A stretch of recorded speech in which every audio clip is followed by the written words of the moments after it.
mi intervención, como luego va a ser publicada, pues va a ser también el título de la publicación, de mi parte de la publicación. El título que le he puesto es Para acabar con la guerra cultural. Es un título que por sí solo puede llamar a engaño, y lo sé, porque para acabar con la guerra cultural parece que mi idea fundamental es que hay que acabar, que la guerra cultural no existe o que es un invento de unos señores muy belicosos, que no hace falta, que es una tesis que se ha sostenido tanto en el ámbito de la Iglesia como en el ámbito más general de la política, del cual ha hablado más Mario, se ha sostenido y pudiera parecer que yo me apunto a esa visión. No es así, porque de hecho soy ferviente defensor de lo contrario, pero sí quiero hacer un guiño, que probablemente Fernando al menos habrá captado, un guiño a aquel libro maravilloso de Regine Pernoud, ¿no? Para acabar con la Edad Media. Ella era una medievalista excelente y obviamente en el título de Para acabar con la Edad Media ya no quería acabar con la Edad Media, que defiende en contra de muchos de los bulos que se hablan sobre ella en ese libro, sino que lo que quería decir era precisamente acabar con la idea de que la Edad Media es una cosa que está ahí en el medio, tenebrosa. Ese es un poco mi objetivo, acabar con la idea de batalla, de guerra cultural como algo que se ve con desconfianza, belicoso, en contra de la paz. Voy a defender, curiosamente, la tesis contraria y la voy a defender de la mano de San Agustín, que lo ha citado también Fernando, ¿no? La guerra, según San Agustín, se hace fundamentalmente para llegar a la paz. No son dos opuestos absolutos, abismales, metafísicos, sino muchas veces la guerra se hace cuando ves que es necesaria, no tienes más remedio que hacerla porque es necesaria, pero con la expectativa de la paz. También es verdad que al final, por lo tanto, yo no solamente quiero para acabar con la guerra cultural, para acabar con la noción peyorativa de la guerra cultural, sino también, vale, libremos la guerra cultural y yo soy el primero que deseo que llegue una paz. En sentido literal también me creo la frase, pero hay que librarla. Es la única manera de llegar a la paz o de acabar con ella, librarla. Lo voy a dividir en cuatro, una vez explicado brevemente el título, lo voy a dividir en 4 asertos, ¿vale? 4 asertos que explicaré brevemente. El primero de ellos sería la guerra cultural, no la declaras, te la declaran. Esta es la primera frase que quiero comentar. Creo que este es además el punto de fricción con las personas que defienden que no hay que dar una guerra cultural. Piensan que si tú no das la guerra cultural, no hay guerra. Esto responde al refrán, dos no pelean si uno no quiere. Bueno, dos no pelean si uno no quiere probablemente entre vecinos, o entre familiares, o entre marido y mujer, probablemente. Pero en las guerras esto no es así. En las guerras, si un país te declara la guerra, tú ya estás en guerra. Lo que pasa es que tienes 2 vías de opción. Una, lucharla, combatirla, defender tu país. La otra, rendirte. Pero rendirte ya es parte también de la guerra. Es un acto de la guerra. El último, en el cual quedas derrotado, pero has participado en ella. Por lo tanto, una vez que te han declarado la guerra, ya estás en ella, solo tienes estas 2 opciones. O sea, te quieres rendir, esa no es mi opción. Es muy cómodo y comprendo que es molesto las guerras, los que estamos a favor de las guerras. Esto es un poco como pasa con los militares en las guerras de verdad, ¿no? O sea, siempre se dice que un militar es el más reacio a emprender una guerra justo porque conoce su horror y lo vive en primera persona, tiene que exhibir su valor ante cosas realmente terribles. Siendo consciente de esto, a veces algunos que no queremos rendirnos. ¿Qué se le va a hacer? No queremos rendirnos, queremos batallarla una vez que nos la han declarado. Este pacifismo, que procede además este pacifismo radical que no responde a la tradición occidental, no responde a la tradición del propio San Agustín, que ya empieza a hablar de las causas de guerra justa, de cuándo puede una guerra librarse sin por ello estar atentando contra el mensaje evangélico, contra el mensaje de Jesús, pero pasando prácticamente por luego todos los grandes teóricos, Santo Tomás, Escuela de Salamanca, ya que ha salido aquí Salamanca varias veces, todos los estudiosos que han abordado esto no lo han hecho con el simplismo con el que a veces otra tradición distinta a la nuestra y muy respetable, que es quizá tradiciones más orientales, como la hindú, estoy pensando, como todo el mundo, pues en Gandhi, ¿no? Una figura, sí, es verdad, alternativa, una figura que piensa que hay que ser pacifista, que cuando los judíos empezaron a ser discriminados y al poco tiempo iban a empezar a ser masacrados por Hitler, dijo que no tenían que hacer nada, que había que soportar aquello. Esto es lo que dijo Gandhi. Claro, Martin Buber le contesta en una carta excelente diciendo, bueno, esto no es necesariamente así. El modo en que a ti te han tratado el gobierno británico no es el modo en que nosotros nos trata el gobierno nazi.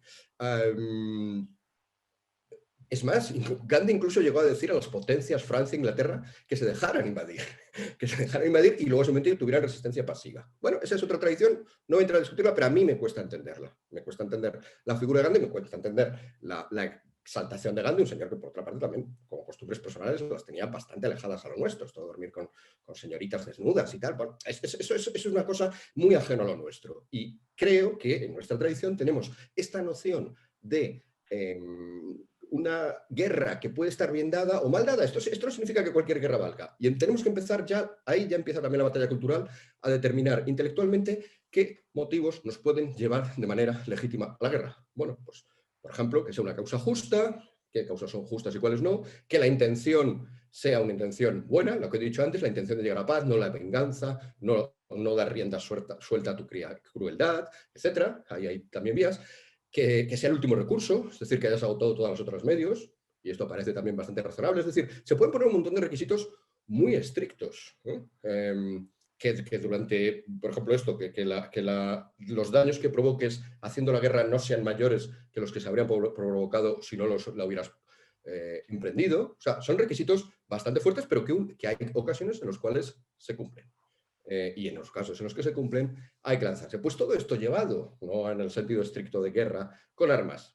Con lo cual ya para empezar ya estamos en una situación mucho más pacífica, porque algunos también se asustan como si esto de la guerra cultural fuera literalmente utilizar metralletas o algo así. O sea, es meramente una cuestión de palabras y de apuesta por salir al espacio público sin ningún complejo. Si además incluimos todos estos requisitos, sinceramente me parece que quedan, excepto en estas tradiciones orientales, ya digo, para mí muy ajenas, quedan pocos argumentos para mostrarse resistente a dar esa batalla que te han declarado. Y esta es la segunda, esto conecta con el segundo aserto de los 4 que quiero hacer. El segundo aserto sería: la guerra cultural va contra nuestra tradición, llamémosla occidental, quizá voy a utilizar sobre todo este término, precisamente por lo que he dicho al principio, de dirigirme en general al cristianismo cultural o en ese sentido a Occidente, va contra la tradición occidental, grecorromana, judeocristiana, cada uno como lo quiera denominar. Ha salido ya en lo que han estado hablando los dos ponentes que me han antecedido, que he tenido la suerte que me antecedieran. Hay 2 sentidos al menos en los que esta guerra va contra nuestra herencia. Uno más directo, inmediato, que es la ruptura de los consensos de la posguerra. Esto, de la posguerra europea, de 1945 en adelante. En España llegamos a esto un poco más tarde, a partir del 78, pero hay unos ciertos consensos básicos de fondo. Luego hay una batalla política entre partidos un poco más socialdemócratas, partidos más democristianos, generalmente, conservadores, y bueno, pero de fondo hay siempre unos consensos que hoy se están rompiendo. Estos consensos de fondo son los que permiten una cierta situación de paz, porque otro no es más, bueno, pues que la alternancia política y, bueno, ¿quién quiere la paz de los cementerios absolutos en la cual solo mande a alguien continuamente? No, está bien esa batalla, pero esa pequeña batalla que había antes en la alternancia de poder se ha convertido ahora en algo no solo político, sino cultural, que afecta cada vez más a toda la sociedad y además algo mucho más pregnante, porque atenta contra eso. Yo creo que esto más o menos lo podemos ver todos, que cosas que dábamos por supuestas hace 20, no digamos ya hace, en el caso de España, quizá, bueno, 30 años, 35, ya no se pueden dar por supuestos. La sociedad se ha polarizado, se ha radicalizado y está en cuestión, en el caso de España está en cuestión incluso la existencia de la propia España.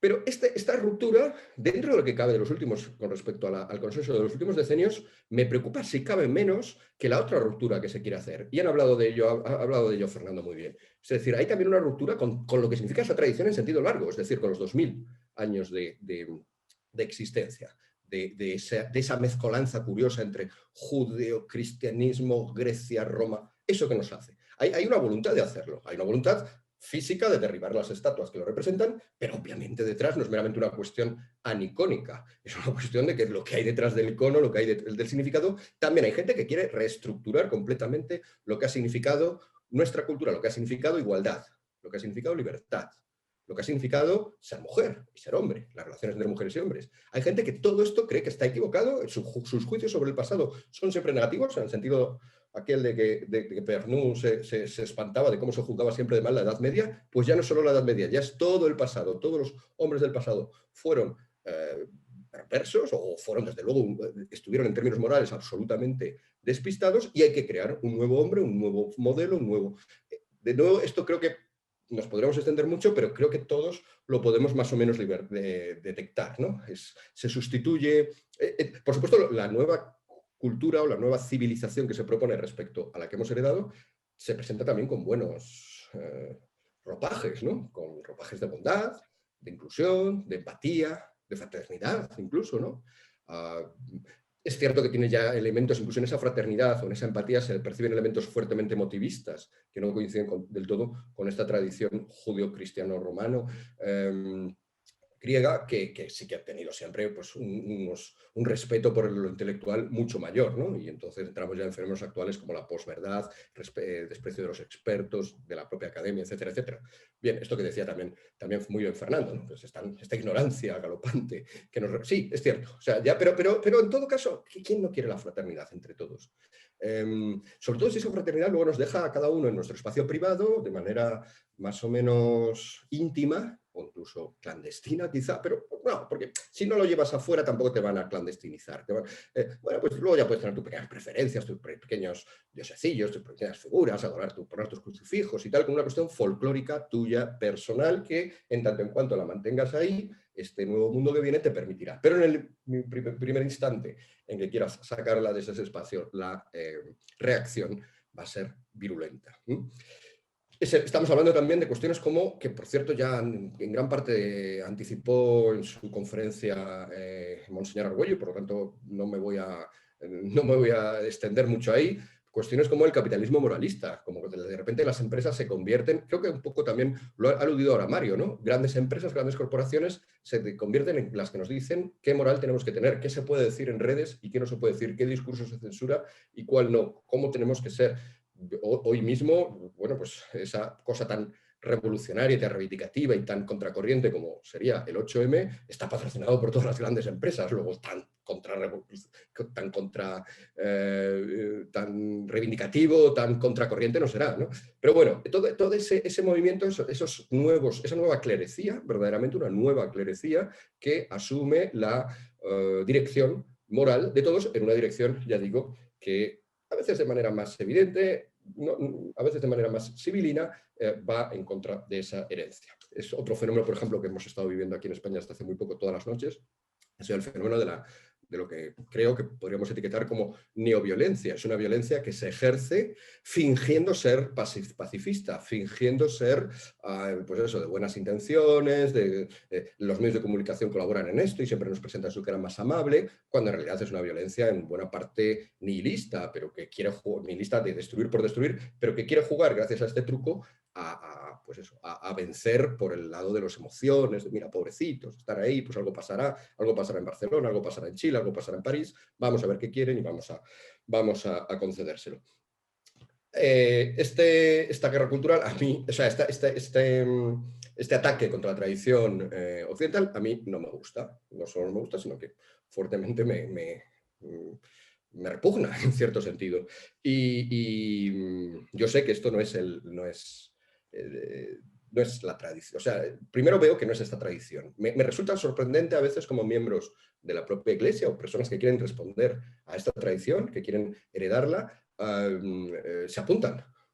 Voy a decirlo así, se apuntan. Yo creo que lo insinuó Fernando de alguna manera. Se apuntan a esta lucha, ¿no? Quieren jugar un poco en los dos bandos, no sé si por ignorancia, no sé si por un deseo de pacifismo irenista, ecléctico, a mi juicio, pues un tanto sin sentido y que solo puede repercutir en tu propio perjuicio.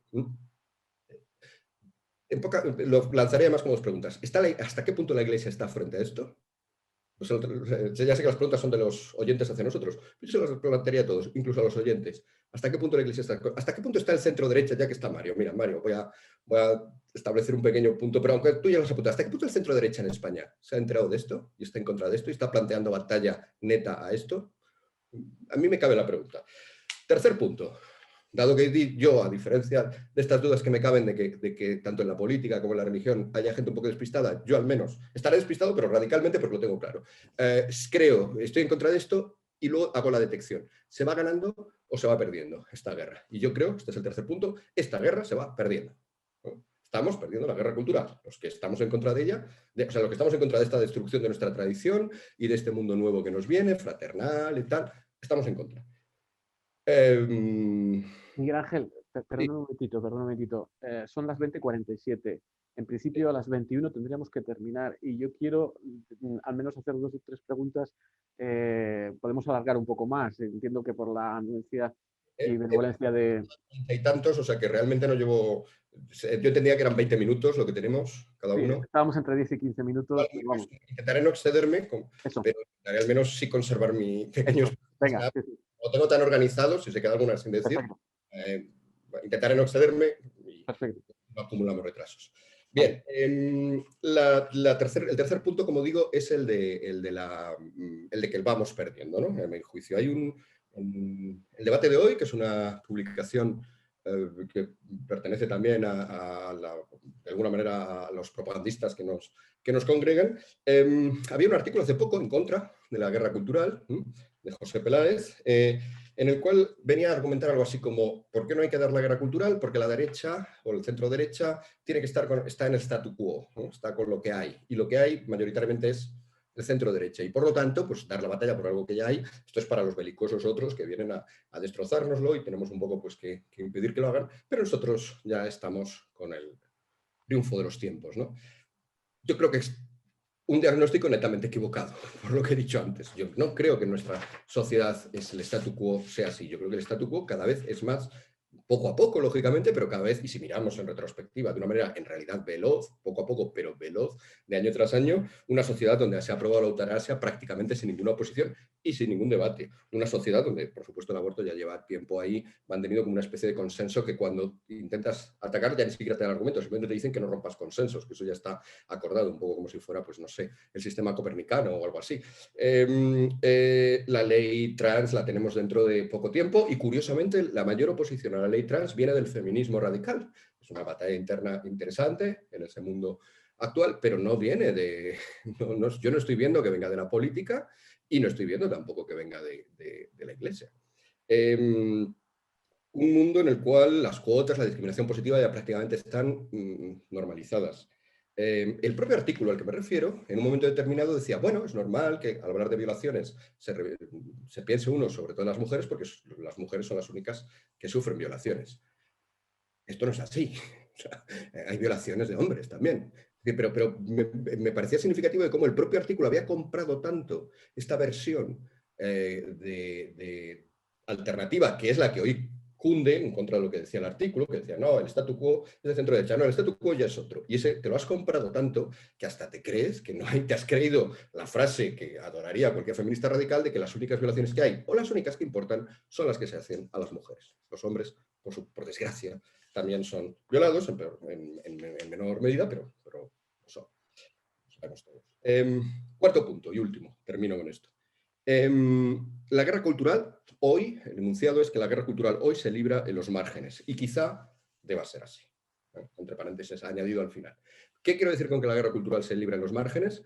La batalla cultural, como ya he apuntado antes, no se libra, y esto es un poco lo que intenté decir en aquel artículo que ha tenido un cierto éxito sobre dónde están escondidos los intelectuales cristianos. Hoy los grandes medios de comunicación, que presuntamente, que por ser de la Iglesia, por ejemplo, deberían oponerse a esta civilización alternativa a la civilización occidental judío-cristiana, estos medios de comunicación no libran la batalla cultural, no se perciben ellos una batalla a este respecto. Dan COPE, sé que luego estará en otra sesión el director de contenidos de COPE, pero la cadena COPE, 13TV, yo veo eso, veo westerns, veo programas de fútbol donde se dicen tacos y todo esto, que bueno, pues no me voy a poner tampoco a eso, pero batalla cultural como tal yo no veo en esos lugares. Sí que la veo, sin embargo, y sería injusto no recordarlo, igual que sería injusto entenderlo de dónde están escondidos los intelectuales cristianos como que no hay intelectuales cristianos, sí que hay batalla cultural, pero en los márgenes. ¿A qué me refiero con los márgenes? Redes sociales,